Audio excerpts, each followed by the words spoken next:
Hello, Gemini. Welcome back to the channel. This is the Earth here. It's called Malkuth, or Kingdom. This represents the four elements: earth, air, fire, and water. It represents life here on Earth. It represents the 3D, matter, things coming into matter. So this is Queen of Wands in reverse. It may mean that some of you are having difficulties with a fire sign. Could be Aries, Leo, or Sagittarius.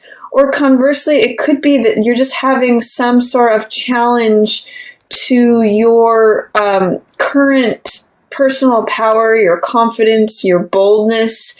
It may mean that you're just not feeling as 100% action-oriented as you might ordinarily be. This here is the moon position. It's called Yasod, foundation, and it rules our emotions. So again, with the sun in position, in the reverse position, with Queen of Wands in the reverse position, you can see that there's something that's just challenging your confidence, challenging your vitality, your sunniness. See the sunflowers in both of these? That's your natural state. And when these are in reverse, there's just something that is in resistance, in delay. There's some fear, doubt, or resistance that are preventing those from being in the upright position. So the sun is one of the most positive cards in the whole deck. And even though it's in reverse here, it just means that something is at 70% instead of 100% in terms of your confidence, your radiance, and your vitality. And with this sun card being in reverse, I'm actually reading this as you. So whatever it is that's challenging your confidence, your vitality, your ability to act on something, you might just look into what is that? What is making you feel like things are in delay or in somewhat of an overcast mode? The next node that we have is called Splendor. It's Hod, and it's ruled by Mercury. In this position, we have 7 of Cups in reverse. And this is, Mercury rules our communications. So you're coming out of confusion in regards to your communications in some way. This means making a decision. In the upright position, it means confusion, being cloudy or hazy about something. By communicating is how you will come out of this haziness or this indecision, this confusion. I'm getting the sense that you're ready to talk about the newfound clarity that you're getting on things. So Mercury represents a lot of talking, a lot of communication, and you're getting very clear on your words, especially Gemini. Next thing up, we have Ace of Swords. Yep, this is clarity as well. This reinforces this card. So this is in your victory position, and this is a card of victory. This is things that you value. This is Ace of Swords, which represents the truth, beginning a new way of thinking, especially as it relates to things that you value. So what I'm seeing here, Gemini, is that as you speak your truth, as you get really clear on your speech, you're able to affect and turn around your emotional feelings of any cloudiness, especially as it relates to your relationships, especially as it relates to your vitality, your well-being, your confidence. And that may turn around, as you turn this around by clear speech and clear thought, you may also be able to turn around where you're coming from, your action, your vitality, your confidence, your courageousness, all of that. So those are helpful things in your immediate situation. The next card is the Sun position, which has to do with consciousness. It's represented by beauty, and it's called Tippereth. Look at what a perfect card for that, strength. This is the major arcana. So this means that you're in a position, your consciousness is in a place of strength, patience, fortitude, hanging in there. It's really interesting because these are all fire-based cards. You may be dealing with a Leo here, Gemini, or you're taking on some of the characteristics of Leo for this month. If you look at this, this is all fire-based. This is all sun ruled energies. So this is where your consciousness is, in strength, fortitude, gentleness. It's taming the beast. So it's having a strong heart. And what the sense I get is that as you connect with your solar plexus, as you connect with your confidence, mostly through endurance and fortitude, if you've endured any difficulties, that turns around your emotional state, and that turns around your existence or the way you're showing up here in the 3D, in the physical world, Gemini. So focus, you might want to do some solar plexus meditations, some things that have to do with your confidence or patience or strength. That's all really featured for you here, for you. It's all your major access. And speaking truthfully and clearly is what's going to really help you with this, Gemini. The next one that we have up is severity or Gebura. This is about our will, our desire, and it's governed by Mars. This is 5 of coins. So this means some sort of loss. Maybe you felt a financial loss recently. This is why you're feeling maybe emotionally wanting to be vibrant, but feeling a little bit drained or a little bit overcast. 5 of coins is a choice of focus card. So this means that if you're focusing on the material world and you're feeling wounded or at a loss, that there's always the choice to focus on the spiritual realms. That's where it's glowing. That's where it's warm. That's where abundance is always reigning. So it's really a choice of, are you focusing on losses or are you focusing on things that you have to be grateful for? That's where your desires and wills are showing up in terms of where is your focus happening? Where are you putting your action towards? Towards losses or towards potential gains here, Gemini?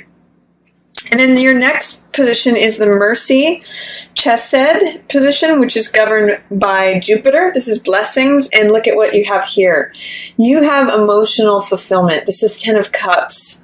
This is the most amount of cups on a card. So you can see here that it's potential that you may be going through something with a partner.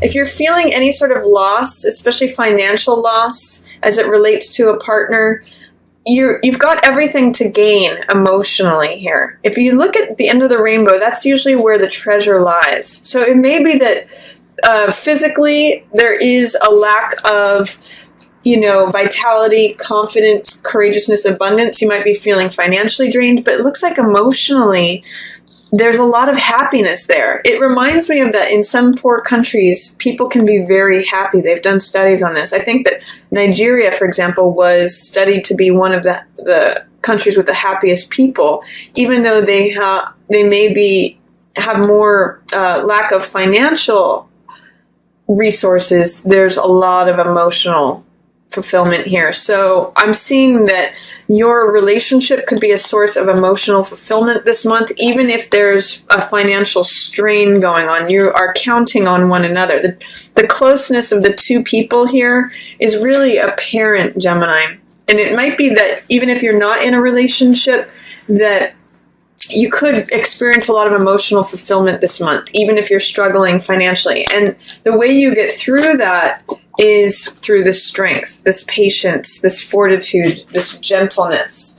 Let's see what else is coming up for you, Gemini. In your understanding position, this is ruled by Saturn and can be an area where you're presented with lessons or challenges. This is the home card, the 1111, the celebration, the domestic card, the castle.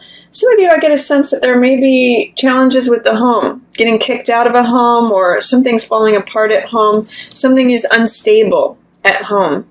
So there are challenges there, but it's providing you strength and a learning opportunity. And I get the sense that that is where you're gaining some of this strength from. This is also the twin flame 1111 card, so there may be ways in which that feels like it's in delay. If there's a partner that you are looking to, create a home with, you may need to employ some strength and patience right now because there's something unstable about the home life or the marriage there. Let's see what else is going on. In your second position, wisdom, chokma, you have success. You know the answers is what it's telling me right now. This is another card. You look at all the cards of victory that you have in your position of victory, in your position of blessings, in your position of wisdom. You have all these success and abundance cards. 6 of Wands, triumph, victory, recognition, success. 10 of Cups, emotional fulfillment. Ace of Swords, another victory and triumph card. The truth will set you free, telling the truth. So in your values and blessings, and wisdom, you have tremendous success here. And over here in terms of communication and your will and desire and your understanding, it looks like there are some challenges here, but you are coming out of confusion. You're coming to a decision about something. And even if there are financial challenges here, it looks like you have a great sense of success and emotional fulfillment this month. Let's look at what your highest opportunity this month is, Empress. I love this for you, Gemini. This is you sitting pretty. This is someone who is completely abundant, completely receiving of things. Things grow around her. She's one of the most abundant cards in the whole deck. So what this is telling me, if you look at your central axis here, as you allow in the abundance consciousness, it gives you fortitude and strength. It enables you to turn around any emotional challenges to your confidence, to your vitality, and it allows you to remember how strong you are and to act accordingly. So look at all these strong women here. Now, whether you're male or female, this is all tremendously abundant energy. So I'm seeing that this could be a very abundant month for you, Gemini, but you have to allow in all these blessings of speaking the truth, emotional fulfillment, triumph, and success. You have to recognize yourself in this position as Empress, seeing yourself as receiving all things that want to come to you. Basically putting yourself in a receiving, receptive position and having patience and fortitude even in difficult times, and leaning, if you're in relationship, leaning on that relationship for this emotional fulfillment. You're in a place to receive all good things at the end of the rainbow. Right here for you, Gemini, I'm just seeing that if you can bring Empress energy down into your day-to-day, it can really help fortify and strengthen you in terms of patience, resilience, fortitude, courage, and help you feel like this vibrant, outgoing, lively, optimistic, motivated, confident person. So I'm liking that for you, Gemini. Just call upon your own inner strength is what I'm seeing for this month. So that's my reading for you. If you have any questions or comments, feel free to put those down below. If you enjoyed this reading, feel free to give it a thumbs up or share it with another Gemini. And as always, I want to thank everyone so much for watching.